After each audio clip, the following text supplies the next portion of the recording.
Sobre o fechamento das principais commodities nesta terça-feira, vamos conversar agora com o analista de mercado da Grão Direto, o Juan Sene. Acabamos de apresentar aí, Juan, as cotações, né?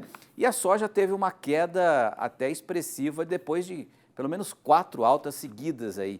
O que explica o movimento de hoje? Tem algum fator específico? Boa noite. Boa noite, Petri. Estendo os cumprimentos a todos que nos acompanham neste momento. O mercado hoje ficou bastante dividido, indeciso, qual direção tomar, e ele preferiu, por via das dúvidas, realizar lucro, né? Trazer ali um compilado, um resultado das altas das últimas semanas, ou melhor, dos últimos dias. E o que vemos nesse momento são os números da produção norte-americana que estão sendo, de certa forma, ajustados, né, dia após dia, principalmente depois do Crop Tour, em que houve, de forma concreta, vamos dizer assim, mais uma diminuição, principalmente se comparado à projeção do USDA. Então, hoje temos esse cenário em que provocou essa alta dos últimos 4 dias, mas ainda assim os Estados Unidos está encaminhando para uma produção satisfatória, apesar das adversidades climáticas que vem acometendo a cultura por lá. Então, esse é o cenário. De um lado, uma realização pontual de lucro, mas considerando que, mesmo diante dessas adversidades, os Estados Unidos vai colher uma boa safra até o momento. E nessa carona vão também as cotações do óleo de soja e o farelo de soja também nos contratos futuros, é isso?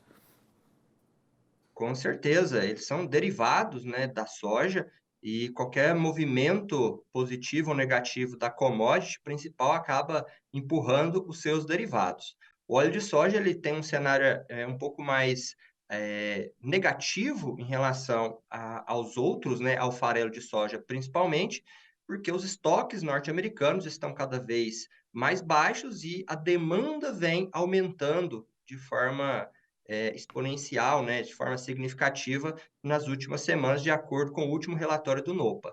Então, esse é o cenário dos Estados Unidos nesse momento, de bastante incerteza, mas ainda demonstrando uma demanda bastante aquecida em relação ao óleo. E esses mesmos fatores justificam a queda do milho, já que a queda do milho foi até bem mais significativa que a soja hoje, né, Juan? Tem um outro fator a mais aí? Não, não temos um fator adicional. O clima continua sendo o principal fator que o mercado vem observando de perto, e também houve uma redução na projeção inicial de produção, mas ainda assim se encaminha para a segunda maior produção de milho da história dos Estados Unidos.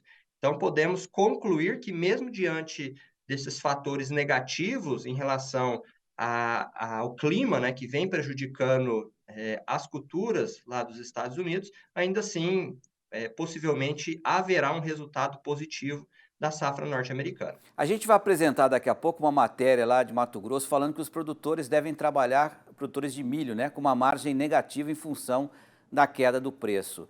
Então, esse cenário que você está apresentando nesse momento não é muito positivo? Você acredita que nos próximos meses há poucos fatores que possam reverter essa situação, dando uma valorização a mais tanto para a soja quanto para o milho?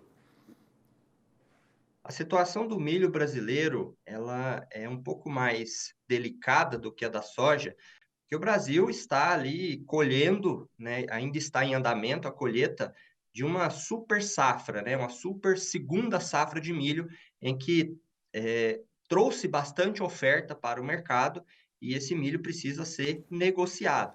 Então, neste momento, muitos produtores estão optando por armazenar esse milho na expectativa de talvez trazer um preço um pouco melhor mais à frente, e o que vai demandar a volatilidade ou a valorização dessas cotações é a demanda externa. Então, a demanda a partir de agora vai ditar o ritmo de preço, né, a partir dos próximos meses também.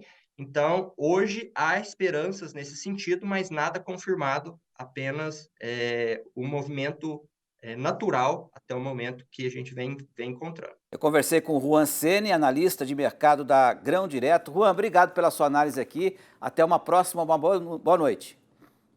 Nós agradecemos o convite e até a próxima. Valeu, Juan.